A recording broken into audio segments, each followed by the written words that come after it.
మార్గశిర లక్ష్మి వారములో చేసిడి పూజ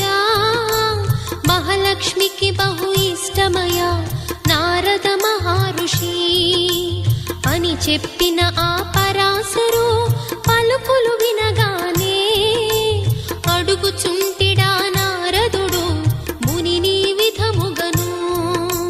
మహనీయా ముందెవరైనా ఈ వ్రతమును చేసితిరా వారు పొందిన ఫలమేమి వివరింపుడు నాకు పూర్వము ఈ లక్ష్మీ వ్రతము ఆచరించినట్టే భక్తుని చరితము తెలిపెదను శ్రద్ధగా వినుమయ్యా లక్ష్మీదేవి కథా శ్రీ లక్ష్మీదేవి కథా లక్ష్మీదేవి కథా శ్రీ లక్ష్మీదేవి కథా।